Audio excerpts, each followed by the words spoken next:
এই দুনিয়া প্রয়োজনের হিসেবে চলে। শীতকালে যেই সূর্যের অপেক্ষা করি, গরমকালে সেই সূর্যকেই তুচ্ছ মনে করি। ততক্ষণ পর্যন্ত আপনি মূল্যবান যতক্ষণ আপনার প্রয়োজন। লাইফে এমন মানুষও আসে যে আমাদের ধরেও রাখে না, আবার ছেড়েও দেয় না। তার থেকে দূরে সরতে গেলে ভালোবাসা দেখায়, আবার থেকে গেলে অবহেলা করে। এইসব মানুষই মূলত মানসিক অশান্তির কারণ। মায়া বড় খারাপ জিনিস, না দেয় ভুলে থাকতে, না দেয় ভালো থাকতে। কি অদ্ভুত ব্যাপার, কিছু মানুষ আছে যাদের কাছে আপনি কোনো কারণ ছাড়াই শত্রু। ওদের জন্য ভালো কিছু করেও ওদের প্রিয় কখনোই হতে পারবেন না। এটা আপনার দোষ নয়, তাদের অসুখ। পিছনে বদনাম করে সামনে এসে আন্তরিকতা দেখানো লোকগুলোর থেকে দূরে থাকাই উত্তম। এরা প্রকাশ্য শত্রুর চেয়েও ভয়ঙ্কর হয়।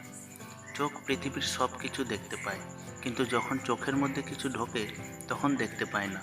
ঠিক সেইভাবেই মানুষ অন্যের সব রকম দোষ দেখতে পায়, কিন্তু নিজের দোষ কখনোই দেখতে পায় না।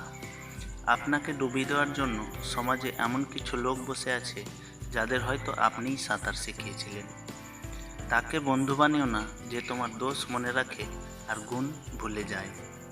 বন্ধু সে নয় যে অন্যের কথা শুনে তোমাকে সন্দেহ করবে। বন্ধু হলো সে যে সন্দেহ তো দূরের কথা, কেউ তোমার নামে কিছু বললে সে তোমার পক্ষ নিয়ে প্রতিবাদ করবে। শুধুমাত্র তার সাথেই থাকার চেষ্টা করো যে তোমাকে উপরে উঠতে সাহায্য করবে।